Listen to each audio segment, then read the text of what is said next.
Hello everybody and welcome back to World of Warships Legends. My name is Spartan Elite 43 and tonight we are back in the Marlborough. I know. Where did this come from? Well, as you can see, I'm still on a division with none other than Zarkun and the Monk 52. And as always, I will leave links to their descriptions down in the link to their channels down in the description below. Don't forget, we are on the path to 50,000 subscribers by the end of the year. If you guys would be so inclined as to help us get there, I much appreciate it. You guys are fantastic. Love you guys. And with that, let's get this party started. Now, the Marlborough is a much maligned ship. Gets a bad rap. Why does it get a bad rap? Because everybody feels the need to go full broadside and get removed as quickly as possible. So it has the reputation of just a one-shot kill. However, this ship is fully capable of sticking around till the end of the match, tanking a ton of damage, and absolutely ruining everybody's time that it comes across. When you're firing 16 rounds of high explosive, especially British high explosive, downrange, you're going to have a good time. The enemy, not so much. And don't sleep on this ship's armor piercing. It may only have 14-inch guns, but as the King George has shown, I think it's 14-inch guns. I think it is. Anyway, maybe I'm wrong. I can't remember. I'm sorry if I got it wrong. You guys, I'm sure, will let me know down in the comments below. But anyway, as you guys know, armor piercing, if people give you a broadside, do not be afraid to use it. This ship is fully capable of ruining people's lives, okay, in this game. It really will. It will tear you apart, whether it's HE or AP. Now, we're running the Azure Lane Nelson build with the Big 7 enabled because I tend to use high explosive most of the time, but I am not afraid to switch AP if given the opportunity. Now, that being said, we've got a potential look at this enemy main right off the bat, and of course he goes dark as soon as we get to a position where we might be able to shoot him. Who could have seen that coming? But it's okay, because it's just a matter of time. I'm sure he'll get lit up again, and we'll be in a position to take advantage of him.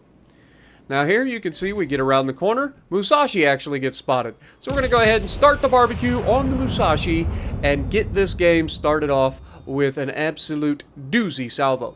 First shot, and we get a fire. Now this, you may notice that name sounds familiar. Mega Rule.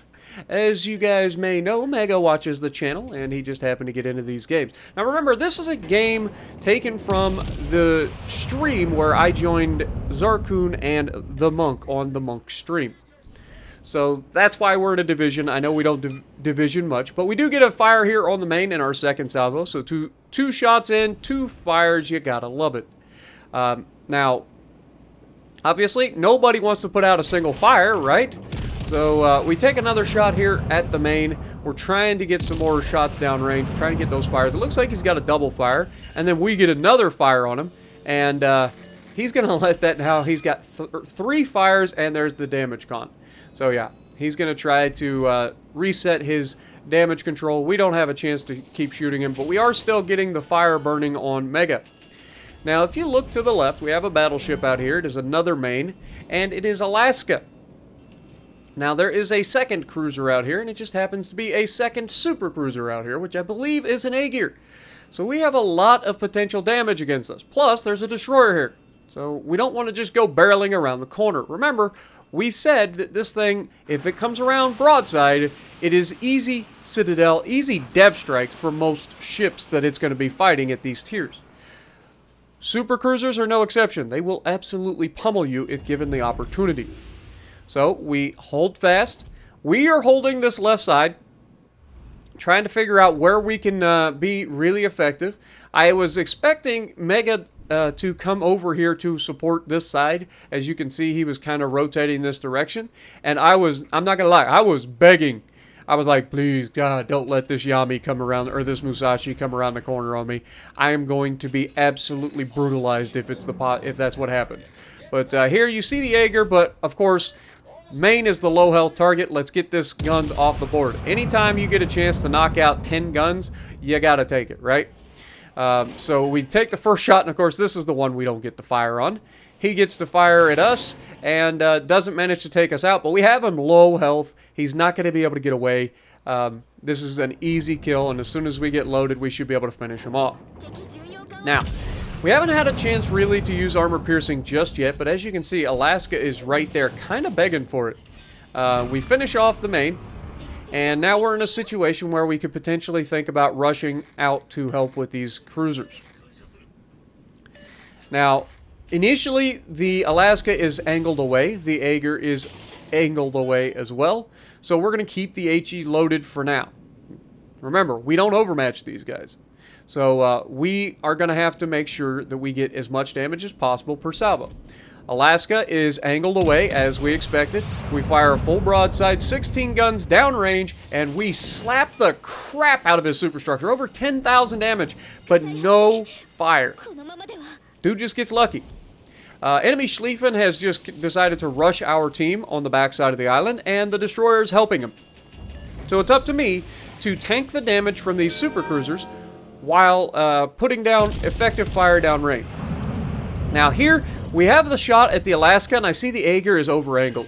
So rather than just sit here, we do get a fire on the Alaska, and you can see I'm checking over my shoulder, making sure that the Musashi isn't about to yeet me into oblivion. And we are slightly over-angled here. He breaks one of our guns. It's unfortunate, but it is what it is. We are going to have armor piercing loaded, and I don't think that this guy is ready for it. So we take the shot. He's expecting high explosive, and he gets armor piercing. And we are going to slap him in the mouth. 20,000 damage sent down range. That's what I'm talking about. Do not sleep on this ship's armor piercing. If you give this ship a broadside, you are begging for problems. But unfortunately, these guys throwing all the shells at us that they have are just knocking turret after turret out. These are big, fat, quadruple turrets, so they are very easy to get knocked out.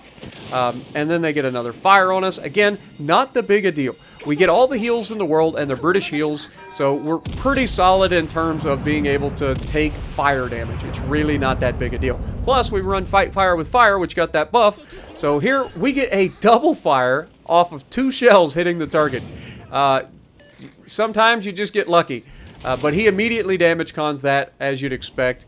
We're in a position where we're decently angled, but we got to be careful. Now, we know the Aegir just damage conned a double fire. So we're trying to back off. We're trying to break line of sight here, trying to limit who can shoot us. Again, we're paying attention to the minimap. We don't want those guys to be able to just yeet us. We know Mega's coming. We know there's a Yama back there with him. So we've got to be very, very careful. Meanwhile, the Monk is in the Adriatico. He's in their cap right now.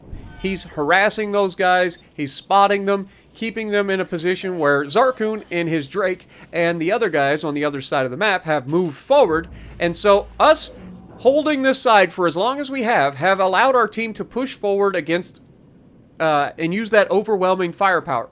Remember, we've lost everybody behind us. Now that we know there's a destroyer heading to our cap right now. Fortunately, look at the minimap. We actually have a cruiser anticipating this. I know, crazy thought. But here you can see I'm hoping that this destroyer is dumb enough to rush me.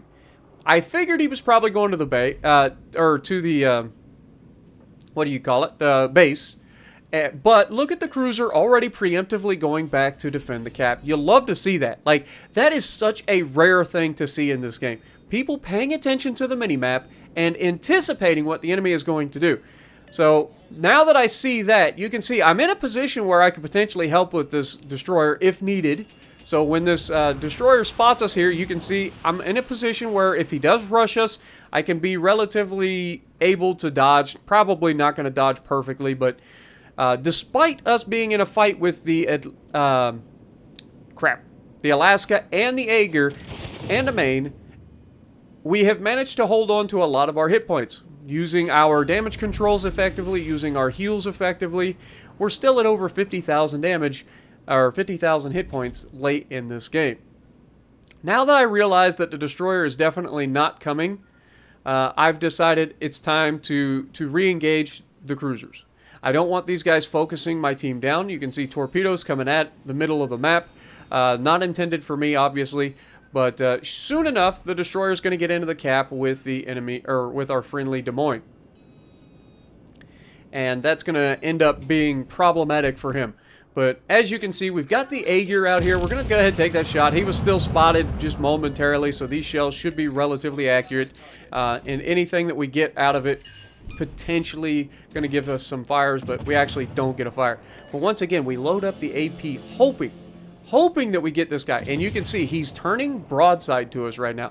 Hoping to God that we can get a good salvo. Now remember, even if he turns away from us, he still has a relatively unsaturated superstructure because we've been punishing him with high explosive and we got a really good salvo in through his broadside.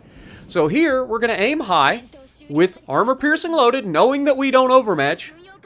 We're going to aim high, go for that superstructure, and what I get out of this salvo is nothing short of absolutely disgusting. Look at that.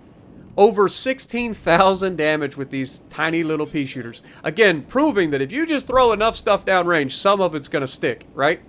Alaska has pushed through. He's in a position to fight our Des Moines.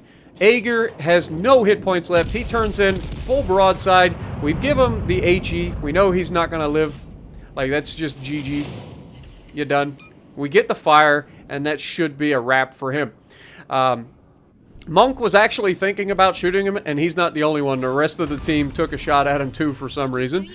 When you see somebody low health like that that's burning, just let him die. Or flooding, same thing. Just let him die. Why are you shooting at him? There are other bigger targets to shoot at. So here we take a shot at a broadside Yamato, and watch the damage from this. This is what I'm talking about. HE, Blanc, over 12,000 damage, and no fire, unfortunate, but still, over 12,000 damage done with that HE salvo from a tier 8 battleship with tiny guns. Do not sleep on this ship. I'm telling you guys. This ship is nasty when angled properly, when utilized properly. It's got the DPM and the raw, like, what's the word I'm looking for? The raw alpha strike to ruin your day. If you give it a broadside and it's got AP loaded, you're going to feel it. If you give it, if you're angled well and he's got HE loaded, you're going to feel that too, and you're probably going to be getting a little warm about it, right? But overall, this was a pretty fun game, I'm not going to lie. Getting to hold that side for as long as we did, another good hit into the Yama. Friendly's helping out there, but another good hit into the Yama. He's not long for this world. We got 160,000 damage done, and we managed to hold our side against a pretty substantial force. But as you can see, Montana finishes him off, and that is the end of this one. So let me know what you guys think. Do you guys enjoy the Marlboro? Am I the only one who enjoys the Marlboro? I don't think so, but 160,000 damage, 87 targets hit. We didn't get Citadel not one time in this match because we angled ourselves relatively well, limited who could shoot us, 2,100 base XP, top of the leaderboard. So let me know what you guys think, again, down in the comments below, and as always, I will link their channels down in the description. And if you like what I'm doing, punch the like button, leave a comment below, subscribe to the channel if you haven't already, and as always, I will see you in the next video.